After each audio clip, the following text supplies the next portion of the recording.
Welcome to today's episode of The Square. We're continuing our architecture and film episode. I'm Brandon Carmichael, joined by James Adams, my eternal partner in this series. And today, so in the architecture and film series, typically what happens is we have picked two movies that have a common theme or thread. And despite only seeing James and I up here, an integral part of this series is our producer, senior producer, Adam Flaw. So how is today's episode a little different? I love it. So, you know, when we sit down beforehand on this, try to figure out what our theme might be and how we're tying architecture and film together, Adam has a lot of thoughts. Adam has a lot of experience with movies as well, and really wanted to challenge us to find some movies that perhaps we had not seen that fit in this Venn diagram of architecture and film. And because Adam is an incredible senior producer, and we have given him a huge amount of trust, we said, great, we won't have any say at all into what movies are picked. You go pick two that we haven't seen, and then we will do that. Just kind of naturally assuming that took a while. Yeah, that took a while between both of us. I think. Well, we did have to reschedule this because of our. Yeah, but I mean, just finding the movies that we had that neither one of us had seen either of, I think was a challenge in itself. Well, but it worked. And by the time we were done, I realized I had seen like the first half of Equals accidentally. It's okay. But I hadn't seen it all the way through. We won't tell anyone. Yeah. So, spoiler alert. Let's talk about the two films that Adam picked. Two good films. So I'll mention the second movie we're going to talk about today. That's the way I'd like to approach it. Yes. Which is Equals. And this is a 2015 film. The director was Drake Dormus. And it's basically a love story at the end of the day. That's what this movie is. But it's about emotion. It's about lack thereof. And we're talking about a dystopian, utopian future and the settings around that. It's a very sterile aesthetic film. Yeah. And so that puts us against our first movie, which is a love story as well, but a different love story. Not a love story between two people, but more the love story of a man and his life with his friends. Culture and society. And within Rome. A love story to Rome, actually. It's filmed in Rome. So our first film is La Grande Bellezza. It's a 2013 Italian film directed by, I almost said Fellini. Paolo Sorrentino. Yep. And I think he's done about 9 or 10 movies. It's probably one of his best films. It won an Academy Award for Best Foreign Film that year, and it was a low budget movie shot all through. Yeah, all shot in Rome. I think both films a little bit outkicked their coverage on budget. They both. I mean, Equals. I have some hot sports opinions about Equals, but for look, it looks like more than a $13 million budget, something like that. And The Great Beauty looks way more than gorgeous, well shot. Yeah. There is not really that much of I'll use the term special effects. That's a broad term I understand in film, but there's not a lot of computer enhanced graphics outside of film editing and post production work. They managed to use the sets well, and it's really about the people that star in these movies. So let's talk about The Great Beauty, because one of the things that I loved about just kind of building on what you just said, there was the only two effect shots that were meant to come off as effect shots, and it's really just one shot repeated, was when he was looking up at the ceiling and seeing the ocean. Yeah. And as you go through the film, you understand why that plays a key role. But that was the only effect shot. Do you? I think I understand why it plays a key role. But other than that, everything was shot seemingly practical, whether it was actually practical or not. Well, one thing that's really neat about this movie is that all the filming locations in Rome so a lot of the movies that we've talked about, and the ones that we've traditionally picked ourselves, the architecture is front and center. Yeah. In this movie, it is not at all. It is definitely. It's a setting. It is a setting. It is not a character in the movie, but don't let that diminish how important. I don't know if that's true in The Great Beauty, though. I agree with you completely in Equals, but in Great Beauty, because it's about his relationship with Rome, I guess maybe it's more Rome that's the character, and not necessarily specifically the architecture. I don't know if even Rome is a character in this. It's more it's just the conduit. It's the medium. It's the setting for everything to happen in the film. It doesn't. The movie would still work somewhere else, but it wouldn't be a great beauty. Do you know what I mean? It's a movie about nothing, right? It's a movie about just life and relationships. Emptiness, it's like a non-funny Seinfeld, and much more poignant. Yeah. But it wouldn't obviously be the movie it is at all without the way it's shot and where it's shot by any means. But yet it's still not a character. It's something that's always in the back. There are a few clips where, in particular, the Coliseum. Yeah. Oh man, that's like 10 minutes in, that shot where he's on the balcony. The first time you see it, and it's a sweeping kind of crane shot, and you see the Coliseum, and it actually was such a beautiful shot. It took me out of the movie for half a second. I was like, God, I wish I knew where that was, because I would love to be able to go sit and have coffee wherever that is. I don't know. It's a hotel across the street. Really? You can't actually go there. It's beautiful. Not to be confused with the McDonald's across from the what's the other, the Pantheon, but the Pantheon, yeah, Parthenon. Sorry, but so the architecture. I mean, this is all architecture you will have studied in school as an architect, right? Well, I like probably a lot of architects studied abroad in Rome and spent some time there as well. And what I love about that, what it captures about Italian culture and creativity is that classic juxtaposition of the fashion and the style that is so well portrayed by Italian people in a contemporary means, but in a setting of classic ancient Rome that's all around the city. The sites that are never of the contemporary city centers. It's not filmed in Milan. It's not filmed in somewhere where we're going to have glass towers and a lot of beautiful, very contemporary Italian architecture. Instead, it focuses on the old world and that juxtaposition again with the high fashion. And there's some great shots of our star Jep. Yeah. And this is really he plays it's very similar to La Vita Dolce. It's Fellini's film. It's a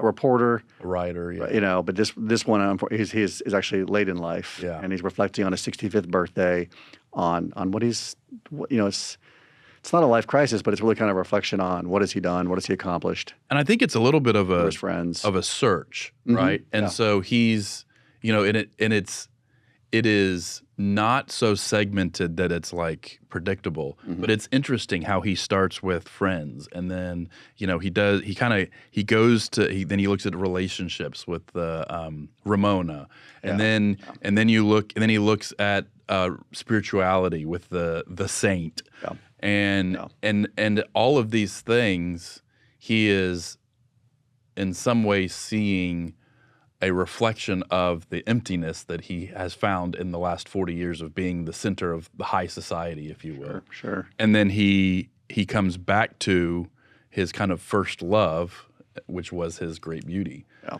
And I'll say this though, the location, I don't think this film would be the same in a different location. And here's why. I think Rome has at least, and as somebody who hasn't been there, so I'll give that preface. In history, I know. We're just going to have to go. We'll do an architecture and film episode on the road. On location. Put that in the budget. On location. But Rome has such a history of, opulence may not be the right word because that seems maybe a little bit over the top, but even when the shots of the Colosseum, and you think about what happened in the Colosseum, it was all about entertainment, right? It was all about appeasing the masses. Oh, yeah. And yes, that's evolved, but the base kind of reason for it existing is very Roman. Yeah. And so I wonder, like, if you'd pick this up and put it in a different city, if it would have the same impact. Yeah. Well, it's interesting you make that point because there's of all the locations they show, none of them are, that I can recall, and I can fact check me on this, I'm sure we'll hear about it. There are no government buildings. There are no, there's really not a lot of, there are civic, but they're not civic centers in the sense of for the purpose of democracy of Rome or anything like that. They're art houses. They are the plaza, piazza. They're all places for fun and gathering and luxury and life and things that I associate from my little experience in Italy with Italian culture about that. I will say, live life. It's a beautiful thing and live it and enjoy it. Tony Servillo's performance as Jep in The Great Beauty was spectacular. Like, I believed him. I understood him. I got the emotional of the character, the way he's dressed. In subtitles, too. And in subtitles, exactly. And it's funny because I was talking with Adam about this yesterday. This is actually my 4th time attempting to watch the movie in the last week. The first 3 times, the subtitles, however I got the movie, I downloaded it, it wouldn't, because I was flying, and it wouldn't sync with the subtitles. So finally I had to wait till I got home, and then I was able to watch it, off of Amazon, that it was synced correctly. Tell me you watched it on a TV. Oh, yeah. Yes, absolutely. That makes but I tried to watch it because, we've been traveling this week. And, sure.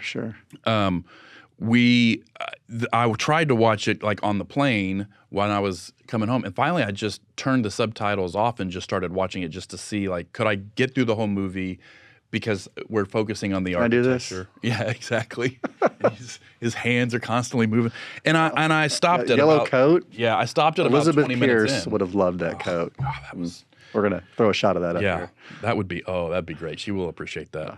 But I found myself not able to get into the movie because I wasn't able to understand what he was saying, and I needed those subtitles. And when I watched it with the subtitles, it was so much better because I felt his character so much more. Yeah. Whereas, and this is hot. Oh, wait. Go ahead. Oh, we're switching over. I know it's a great segue, but I want to throw in one more thing. Go for it. Right there is that one thing that really threw me for a loop, and I watched the movie twice, was the opening scene, the tracking camera. Yes, where it starts on the gun and then it moves up. Yes, and so the shot is it opens with the heart attack of a tourist visiting, and the a cappella group. Yes, and it's a beautiful scene. Starting with the end of a life kind of thing. It's a very interesting metaphor, but it's a moving camera the whole shot, and it really caught my eye right out of the gate. I was like, this is how this movie's going to be. It's going to be, a moving Aronofsky or something like that. Like, it's going to be something I wasn't expecting, and then it's not. The rest of the movie, there's no more tracking cameras. Oh, there's a couple, but they're not like that. Not like the way that scene is set. So it was interesting. Luca Bagazzi was the DP, the cinematographer on this, and the camera. It was not so much that it was Cisse, but in almost all the shots where you are looking at the circus of life, the camera's constantly moving. That is true. Okay, like the club scene, the party, scene, all that. Yeah, all that. But then when you get to these moments that are a little bit more nuanced and a little bit more thoughtful. So in the opening scene, after the party, when he's drinking from the water fountain and all the kids are in the convent and they're looking at that man dragging his dog on the leash across the road and they're laughing. Yes. And you have moving shots all up until then. And then there's this one shot where one of the girls stays behind at the gate looking at Jep. And there's this moment between them, and the camera stops, and it's very, very slow. Yeah. And the camera does such a good job of kind of subtly leading you to the chaoticness of life or the subtle moments of waiting to see. Yeah, reflection. But anyway, the camera work was so good. It was spectacular. So. But you were saying. Yes, back to my hot sports opinion about the acting. I got Jep, like of no one else, and I loved the scenes where he was sitting down with the editor and they were having dinner. Oh, it was great. It was so good.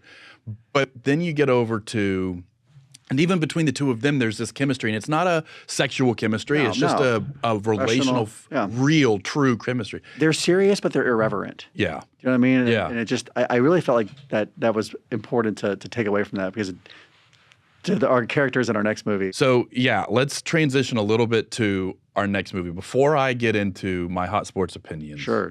So I'll let you get a couple of shots in first. Yeah, you really have this, I was saying, you get this appreciation for the people and their love for life in The Great Beauty. Yeah. And our second movie equals this dystopian utopia. It's very sterile. Very sterile. Well, the characters are much different because the premises are supposed to be emotionless. Yeah. And so, and now we're watching a movie where, hey, I actually know the actors, right? Yeah. Nicholas. I only can remember his first name. And Kristen Stewart. Yeah, Kristen Stewart. And both of them I've seen in a lot of different movies. Yep.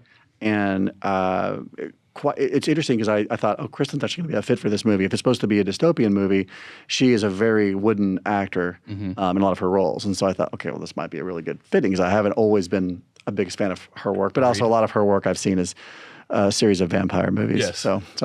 But that was kind of a starting point to jump off. Well, I think you make a good point. I think that she has she plays a type of character very well. The range isn't the same with a lot of actors. The problem, not like Jep, and I forget the actor's name again, but not like Jep. Tony Servillo. Yeah. So the thing that was interesting though was the movie is about an emotionless future, right? Or where, I mean, Adam put it really well when we were talking about this, the emotion's essentially been bred out of you. Yeah.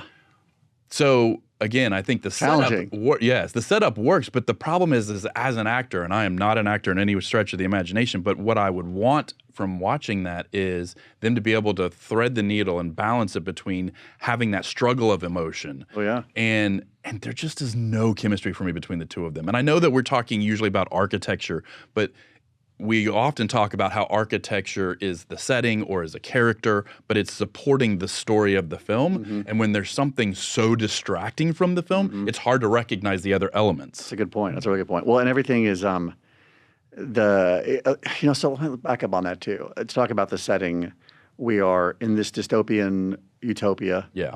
Future, I don't even know what year it is, but it's like post-World War III or IV or something like that. And we have the answer that they had to all the wars was to breed all the emotion. Yeah, so basically we're emotionless, right?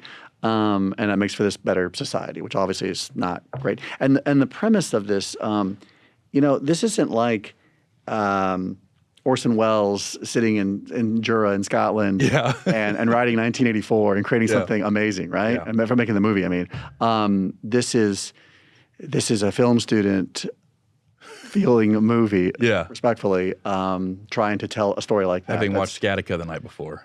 Yeah, and so you go in and there are a lot of really obvious tropes and motifs of this sterile concrete walls and white facades and white contemporary business suits everyone wears.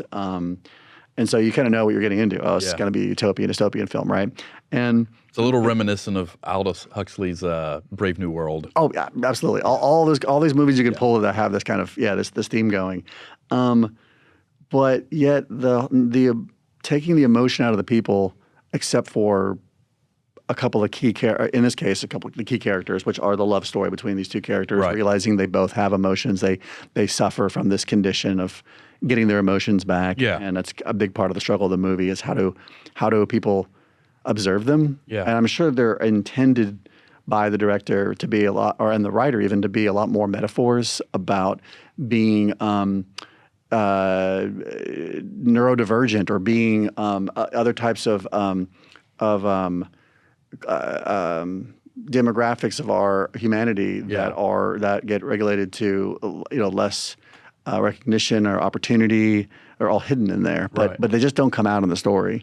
And the architecture doesn't draw it out. So it almost tried too hard to be minimal. It needed to try less. Great way to say that. It really does. And so you have these beautiful settings. A lot of this is there's some Daniel Libeskind, the botanical gardens are in there. Tado Ando, some of his beautiful concrete works. He has some really and I think you said it was shot in Singapore and Japan. So those are two places that are known for kind of this more minimal architecture and doing it well. Again, the shots I specifically think of both. It comes up in the movie as a flashback, but then you see it towards the end of the movie when he's thinking about committing suicide. That shot from the roof looking down on the gardens and the rows and the boxes and the areas where they're, funny enough, creating art in paintings, but doing it in an emotionless state, right? Yeah. But you see the room. But you see the rooms where they've got their boards and they're doing this, and it is beautiful architecture. And I actually would probably say the role of the architecture in the film is my favorite thing in the film because there's so many not problems, but here's the thing: there weren't plot holes in this. It just wasn't clever or unique. There has to be a plot. Well, that's a plot fair hole. enough. I'm teasing. The movie is definitely worth a watch. But the other one I was thinking of earlier is THX 1138. If you haven't seen that one, it's a college film George Lucas made and then remade again later. I think Robert Duvall. I'm trying to think who's in that movie, but it's everyone knows THX from sound from the opening of the film, but that movie about kind of the same kind of sterile environments. Yeah. The problem is when you put sterile people in sterile environments, everything's just sterile. Exactly. And I guess that's supposed to create this juxtaposition, not unlike the Grand Beauty with people and the architecture, where you have a couple of key characters who are suddenly have emotion and they're running. It's THX or it's Logan's Run or something like that. Like they're trying to Saturday at 10. They're getting on their that love. train. Yeah. And I applaud them for trying that. Yeah. But as a commentary on the architecture, it's interesting too because, well, I've not been to any of the sites, unfortunately. So for about Rome, I haven't been to Singapore or Japan. But I would love to see some of these buildings. And I've looked at some of them. I studied them a little bit before, and I've read about some of these places, and they're beautiful places. Yeah. But the way they're shot and the way they're colored in post production in the film only adds to that sterility. Yeah. And the locations in Singapore, the Garden by the Bay. Yeah. This is with the bridge. With the bridge, the bridge is beautiful. And there's a couple of those that I've seen in person and was unbelievable. In Singapore, like they do such a spectacular job of keeping things up, like maintenance on things. Yeah. Like that was more than 10 years ago, and it still looked beautiful. Yeah. I haven't been to Japan, so I haven't seen those sites, but I agreed. Like seeing, and especially seeing them in the context that they are in now, like that with the hotel with the boat on top. Oh yes, like it's just it just fits. I do think there's this idea of the depersonalization that they were looking for, and it could have. The architecture was probably the best part in that movie, and that's not the greatest thing for that movie. It was. What's interesting again, Minimalist was another low budget film. Yeah, and it's true. I don't know how it performed overall, but I remember it didn't register. I know what it was on Rotten Tomatoes, and it was not good. Okay, I'm not sure how on the box office internationally or in domestic how it performed, but the low budget of the film, again, this is a movie with virtually zero special effects. Yeah. In the computer graphic assisted type when I use that term, and it still looks great. Yeah. It's still, you believe you're in this dystopian future. So it does take you there. It may not move you once you get there, but it does take you there. Well, you do believe you're in some kind of future agreed, place. And that's a great point. You don't. John Gulasarian was the one that was the cinematographer on it, and he, the filming of it was beautiful. Okay. And there was this. It was funny. I was one of the first couple of times I was watching the film, I was sitting on a train going back and forth between DC and New York, and John was sitting next to me. And so I have my headphones in and I'm watching it, and he's kind of watching it over my shoulder, making comments. And the really interesting thing is about 15, 20 minutes in, the tone and the coloring changes just a little bit once two actors begin to understand that they may have feelings for each other. Right. And so it goes from a very stark blue to like a slightly warmer color. And a little green almost. A little bit. And there was this lighting, there was this Gattaca trying. Exactly. It was. Yeah, it really was. And there's this I love how it was shot. It was shot really beautifully. And it made me, I think one of the things, again, from when we first started, a lot of times we go into these episodes, you and I have sat down with Adam and we've picked 2 movies or 3 movies that have to do with a specific theme that's already established, right? Yeah. Adam's theme, as he has explained it to us for these 2 movies, was 2 movies that have a relationship with architecture, which is great. We haven't done that before. But it was interesting because they're very different relationships with architecture, and whereas I think the Great Beauty, the architecture played a more secondary role in foundation of Rome and whatnot we talked about. This one, I feel like the architecture of the kind of dystopian setting was very, very prominent, and it was my favorite part of the movie. Yeah. And it really it set the stage for what could have been a great movie. Well, it's so quiet. It's like a whisper scream. Yeah. The architecture is and equals. It's just so stark and so bright and so simple. Yeah. And the shots are as well for the most part. There was a shot they come to it multiple times whenever they're back at one of our main characters' apartments, and it actually made me recall in Her. Like Jones movie we reviewed, I think our previous or maybe a couple episodes ago, and how when he's in that apartment. Yeah. It's a very different apartment, but it's also a future set, not as far in the future. Obviously, her set just a couple of years in the future. Yeah. And this movie set maybe 100 years in the future. Yeah. But looking out through a blurry, rainy window, and I assume it's Singapore skyline. I don't know, but it's a future skyscraper skyline. Yeah. You could just make it out in the background. And combine that with a shot later in the movie where it's at night and you're looking out of a window and you're seeing multiple apartments across the way and into their windows, and how every apartment on the other side essentially looks the exact same. Yeah. Minus the personal effects of whoever lives there. Yeah. And it just feeds into this dystopian utopia again. Well, it's supposed to be all perfect. Yeah. In reality, I loved the shot on the outside of the window of the apartment because you see the big gap between the two windows, which is presumably the next door apartment. And there's the way they've set the apartment up doesn't actually, I think, save that much space because everything slides out from the walls, right? Well, it still has to fit in the walls. Yeah. So you're still taking up space. But what I loved about it is the idea that when you walk in, it's this, again, it reinforces that idea of kind of a dystopian, disconnected feel. When you walk in, there's nothing. It's just the floor and a window. It's an IKEA showroom, but they started selling stuff in the showroom because they were running out of. And then they kind of pull out different things, and then eventually, interestingly enough, the design becomes a barrier for them because you only ever see the two main characters together in the room behind the bed or behind the kitchen because there's that huge window. And if they were seen, they'd be reported.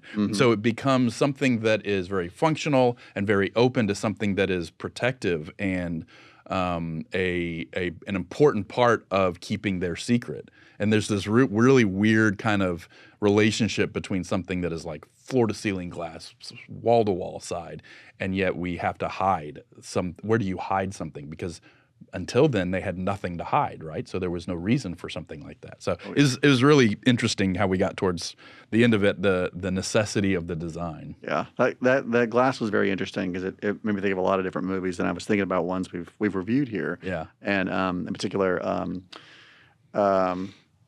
Ex Machina. Yep. And the glass separating the artificial intelligence from our main character. Yes, and from the main character. That was one of the little motifs that kind of drew my eye. But those sterile moments. I mean, it's just.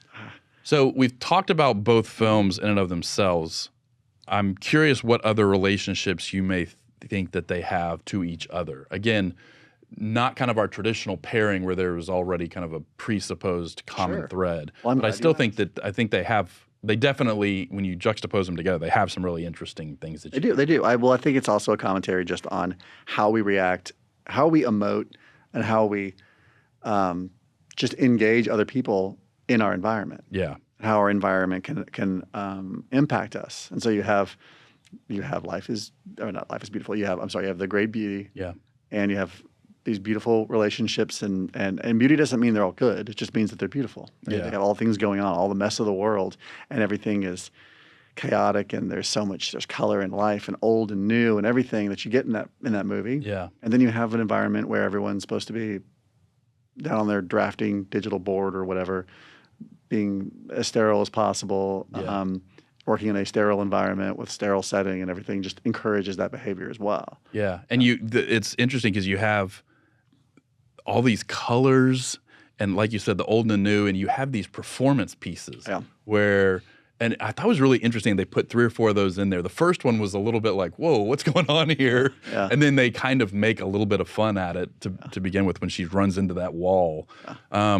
But you have this performance kind of art that is very colorful, and when she hits the wall, there's blood, right? Oh yeah. And one of the first things that happens in Equals that prompts something is the taking of blood. Then he goes in the shower and he's like looking at his hand in the water hitting. He's starting to have this understanding of emotion and self-awareness. A self-awareness, yeah. And so it's interesting they both kind of tackle that from 2 different angles. That's a very good observation of that. But yeah, well, I think it could be a commentary for those of us who are architects or designers or interior designers, creators in our environments we're creating, about how important that is as well. When we create a sterile environment, what do we expect to accomplish with that? If you're trying to create a space that allows for creativity, sometimes we want a very flexible space. Yeah. Therefore, it becomes a minimal space. it's not always necessarily what's going to inspire or push us forward. It's an interesting challenge. I think especially this has been a conversation that I feel like keeps coming up a lot lately is the trend of more of a maximalist approach to design. I feel like it's kind of in vogue at the moment and coming back. And we've moved. What do you mean by maximalist? Well, just the opposite of minimalist. Yeah. Let's crowd it. Let's fill it with things. Let's make it visually. Let's make it physically busy. Yeah. Let's bring all these things that are human into the space. And I think there are subtle ways that's happening. It doesn't always just mean you're crowding everything in a room, but more use of texture in buildings and multiple palettes in our buildings, in our spaces.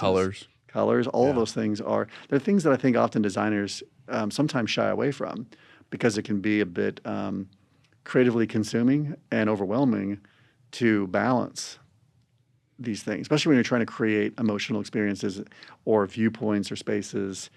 And when you don't have a single exclamation point, if you will, an Instagram moment, whatever have you, it is a more challenging act to create that way. It's incredible. It's so funny that you say that. It's incredible how often I've heard clients ask, well, where's the Instagram moment in our building? Yeah. And it kind of, it surpasses sector too, because I've heard it in aviation conversations. I've heard it in several different ones, and it is reflective of that whole idea and the great beauty about the sharing of social media, and we can give hot sports opinions on social media in general. But the idea of we're going to create this, and then it's kind of meaningless, but still it's something that is almost expected in a design now. Yeah. I forget the name of the project, an office campus that Lagretta had done years ago. And it was maybe 10 years ago. It was painted all beige. It had a beautiful bright colors. And I think there was an effort to shy away from the color and the controversy or too much emotion in that. Can't have that emotion. You got to put you in the collective, like in equals. And trying to embrace that and work with your clients with your own team internally to take a leap and to bring that in. I think for here at Corgan, our partners on the interiors team, commercial interiors team, they work in a very quite often temporary spaces. Yeah, and they have the challenge and the luxury of their work reflecting that. They can take sometimes risks and use something very trendy or something that's fun because they know it may not be necessarily around in 10 years or 15 years when a lease ends, or even less. Yeah. And I think equally on the other end of the spectrum, with the commercial team, when we're working on a lot of our office projects, we're trying to do something more timeless. Yeah. Always challenge to do a timeless building. That way the interior space or the more human experience spaces can be whatever they need to be and can change. Timeless is such an interesting challenge because if there's anything that's true for human history, it's that things change, right? Exactly. It's a big challenge and an opportunity both ways. Yeah. So I think that a movement towards more maximalist architecture flips that script on its head and gives us the opportunity strictly on the architecture, especially shell core offices, corporate campus type projects, to try to stretch our clients' vision a little further. Yeah. And take that leap with them to bring color back in, to bring texture in, to bring a busier space there instead of just relying on our furniture and our art and our interior finish out to do that. It was interesting because I think we were working on some things that led one of the creative directors to have some of the Apple footage from their launch up. And it was interesting to see that because I could see pieces of both films in there. You certainly can see the equal side of it, right? Yeah. Very kind of, I think Equals more had this kind of emotional suppression, and I don't think Apple does that, but it's shares a minimalist motif with 1984 Apple ad, it's so famous. 100%. Think about that. But then you think about how integral Apple is to the fabric of our culture right now, whether it's an iPhone or their products or even now going into AI, and it contributes so much to kind of the social side that's represented in the great beauty. So it was interesting to see those two things kind of juxtaposed in one campus and in one company. So the emotional response to the architecture in these films is definitely an important part of this conversation, right? Talking about the setting and whatnot. So while in New York this past week, I went down to the High Line. I always go to the High Line. I love the High Line. As I said, in modern Manhattan, there's 2 time periods, before and after the High Line, and all the development that's come from it. So Hudson Yards is a playground of new buildings. And when I went over there, there's a lot of different things we could talk about on this, but what I want to focus on is that a lot of these buildings, they are built and constructed virtually the same way they were done 60 years ago. Right. The engineering's improved. The data we have to collect is better, so we can make them more efficient. But we've struggled with how to bring life to these buildings, how to inspire, where's the human note to this? So I've been looking a lot at prefabricated facades, materials, and we understand how we can build those and put them on buildings. So a lot of this is the facade. It comes down to what is the skin of this building and what does it look like? And it's delightful a lot of times, but it's dishonest to the architecture, perhaps inside. And a lot of these are also office buildings, a lot of the ones I'm talking about that I was looking at. And they struggle with that they're trying to be an open-ended building where they're a canvas. They are to inspire, they are to reflect wealth, opulence, security, whatever it is that the developers of these buildings and the architects are trying to create for potential tenants. And it's really our interior design and interior architects who are focused on actually bringing life to whatever said tenant moves into this space. Right. So going to the temporal nature of this, it's interesting that these buildings, I wonder in the future, when we look back at this architecture, the question that's begged is, how will we look at these buildings? Are they going to be stimulating? Will we look at them the same way we look at the Coliseum? Right.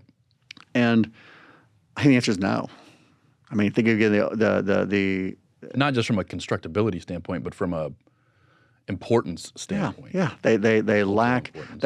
They are temporary. They are trendy, and you wonder how they'll, and they're gorgeous. And I love some of these buildings, but it's like I after being in New York, I was in Chattanooga and I was walking through downtown, and there was a garage, and Chattanooga is definitely not the density that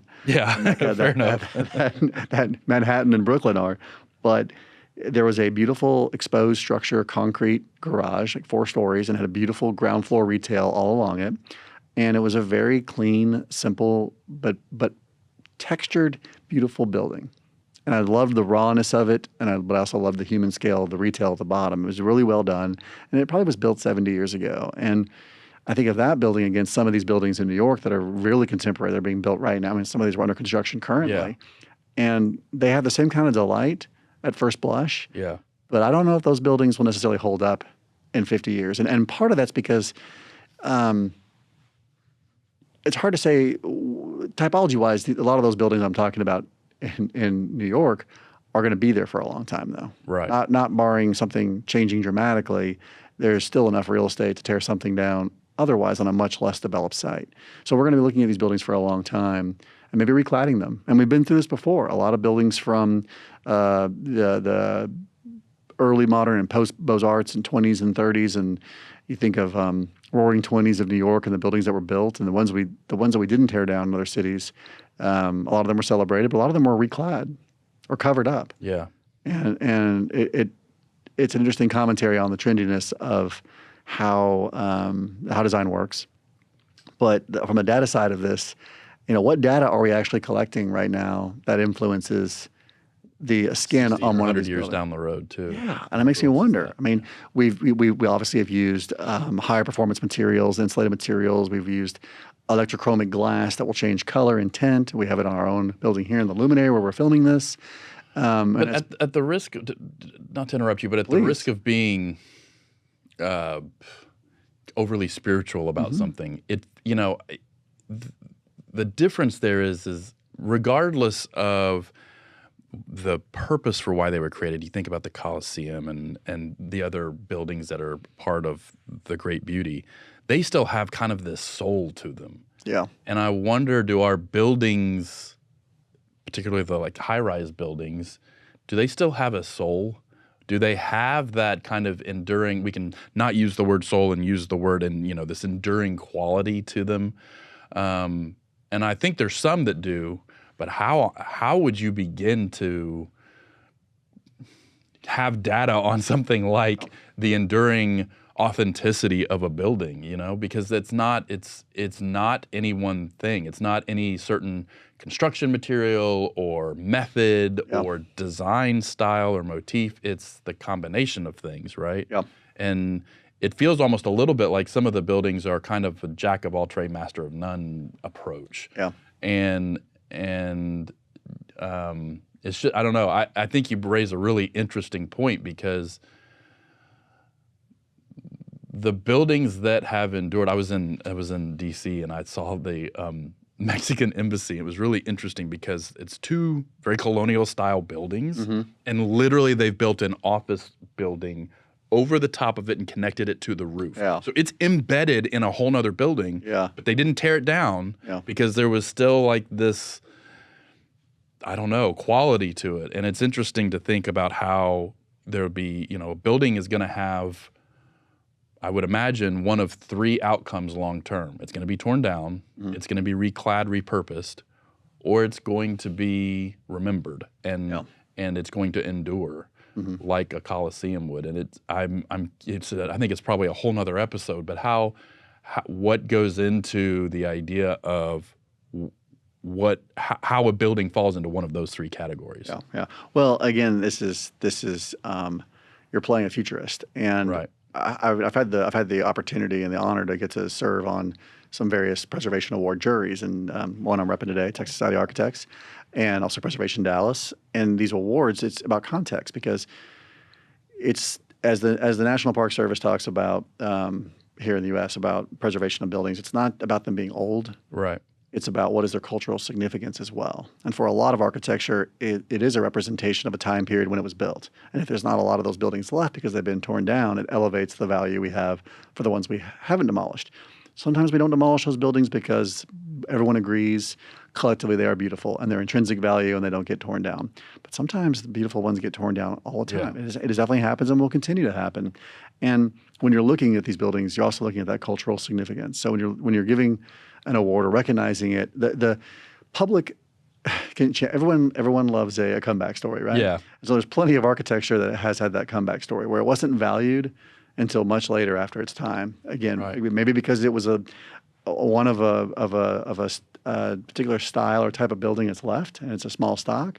But maybe because something in particular with that building or that neighborhood, we're in a landmark district right now where we're filming this again, and it's actually landmarked for two different reasons and time periods from a national level here in Dallas and in the West End, and because of one, the historic nature of this is where our city was really founded in the 1870s, but it also is where our president John F. Kennedy was assassinated, right, and the time period around that, and so both of those bring different meanings to the buildings that we're around. And to that point, the building that we're in was, as part of the design team on one of the phases of it, was heavily influenced by the buildings around us. Yeah. And those buildings were built with purpose at the time they were built to serve as warehouses. And so they are a reflection of the technology available. And we find them beautiful. But when they were building them, were they trying to make them beautiful? They're warehouse buildings. That's a great point. Like the repository, you wouldn't think of that as having a soul, but the reason why that building will endure is because of the significance of President Kennedy being assassinated and its role it played in that. It's interesting. And it's also, I mean, I was thinking about this building. I vividly remember one morning coming out and you and Matt Mooney were standing in the parking lot because you had found an undocumented brick oil storage. Still smelled it. Area. Still smell the oil. And we took one of our GoPros and put it on a stick so we could see what was down there, because you were just doing grading for the new addition to the office, and because of the history of this area, there was something that nobody knew about for at least 60 years. Yeah. Oh yeah. Bury enough trains on a site, right? Yeah, exactly. But yeah. Sometimes the legacy of the architecture is how it influences the next building. Yeah. Which then in turn impacts the people who use those buildings.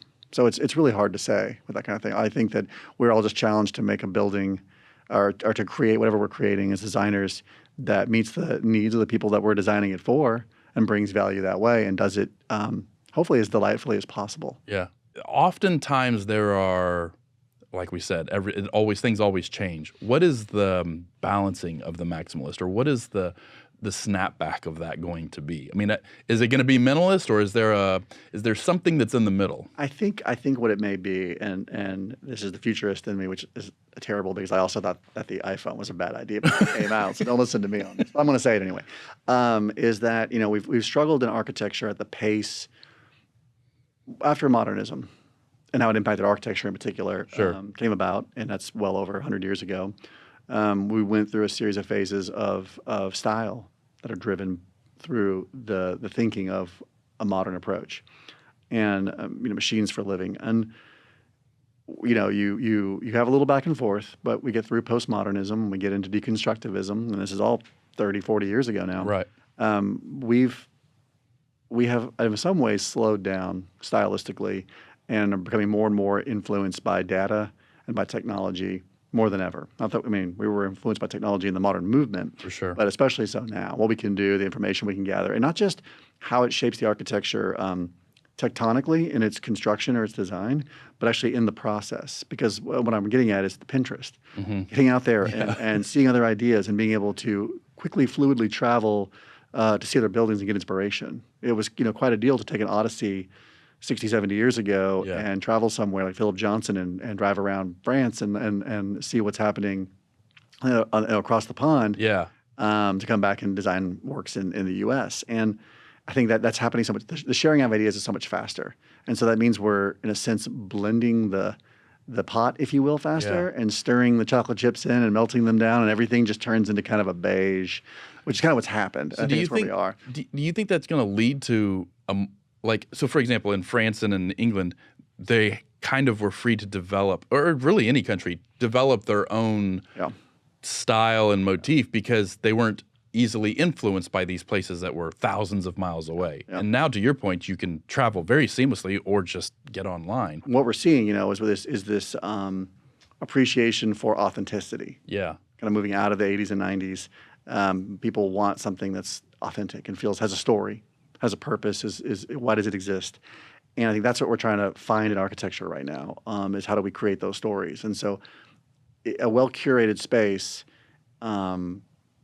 which may be beyond just the architecture, but is the whole design, may include these artifacts and elements that shape the story they want to tell in the space you're in. Yeah. And I think, how does that continue to translate to the architecture? And I think the wrestling, the struggle that's going on right now is that wrestle between an idea new to me online that I see versus how can I synthesize my own ideas from that? And that's always the challenge of design and creating something new. And it comes from either how do you use something out of a different context in a new way to innovate, or how do you just truly create something new? I think it's going to be the difference between taking two things that already exist and just mashing them together and moving forward versus taking two things that already exist and letting them inspire something new. There's it's a subtle, but it's a big difference between those two, because in the first one where you're just mashing things together, eventually it leads you to a global beige. Yeah. Because everything is the same. Whereas if you are able to take those two things and let them inspire something new, you create an entire rainbow, right? Mm-hmm. Well, look how fast a good idea, a trend comes along. Yeah. A trend comes along faster than ever today. Someone does something, and just like wildfire, it's everywhere. Yeah. And so I think even go back to architecture, buildings that are more articulated are subject to that. They are an idea comes along, a folding plane in a form. Suddenly there's more than you could possibly count across the world. And it's just a little architectural movement. Yeah. But it's not necessarily one that's based in a history of the form and the function itself, meaning it wasn't a colonnade, or it wasn't some element that was necessary to create this structure or this building or to house this element. Rather, it's truly just a form. It's just here's a shape, we can make it, so we made it, and then we all do it. And that ties back into this idea that's somewhat deconstructive in itself, and this movement for authenticity gives it this value. You go back to the Colosseum. Okay, so the Colosseum is opposite us in the Great Beauty. Right. And we're looking at this trendy, high fashion, well-dressed, sunglasses, the jacket, all these things. And then we're seeing this beautiful building, and it's in vogue. It's always in vogue. And it's the Colosseum, you could argue, is timeless in itself. Obviously, it's from a certain time period. It's not what we typically mean when we say timeless, but it's stood the test of time literally the way it was constructed, and for what it means to us when we think of that kind of a space. It's why it's in a film. It's like interesting because I think, and this is a great way to wrap up with both of the movies, that idea of authenticity and human connection. You have equals, which it's very obvious that has been bred out, and now it's kind of life finds a way. It's finding its way back into it. And in The Great Beauty, it's so much opulence and so much it has so much of the appearance of a relationship and authenticity that has become completely fake. Yeah. And you have these two extremes, and but they're both pulling in the direction of the middle of true authenticity. Yeah. And that wraps it up with also what you're talking about on the architecture side. But let me ask you this. But which one of those worlds do you want to live in? Neither. I want to live somewhere in the middle. Somewhere definitely not equals. Somewhere in the middle. That may be our next episode, I got to tell you, actually. Jep was so well dressed, man. That guy, he looked great the entire movie. The way he would lounge in a two-piece suit. And he was Corganating. Elizabeth. I'm taking Elizabeth Pierce. I wonder if she'll watch this. She's a very busy person. But she'll the white shirt and the yellow jacket. Yeah. I mean, I've seen that before in the office. Well, so if you are listening to this online through Podbeam or whatever your podcast platform is, know that there is a video version. I found out there's several people listening had no idea there was a video version of this. And it has graphics. And yes, you kind of have to, muddle through looking at James and I, but hopefully you'll get to look at some beautiful... Face for radio. Yeah, exactly. That's why they watch the audio, listen to the audio one. But please, we have, their comments are open. If you have ideas or completely disagree with us and you're a huge Kristen Stewart fan, please feel free to go down into the comments and tell us why we're wrong. Or if there's other films that you think relate to it, please let us know, because we're always looking for new films to talk about. Absolutely. Thanks for being here, man. Thanks for having me. Have a great weekend. It's Friday. It is. We're in November now. Oh, I can't wait for Thanksgiving to get here. Thank you so much for watching and or listening, and make sure to check us out next time.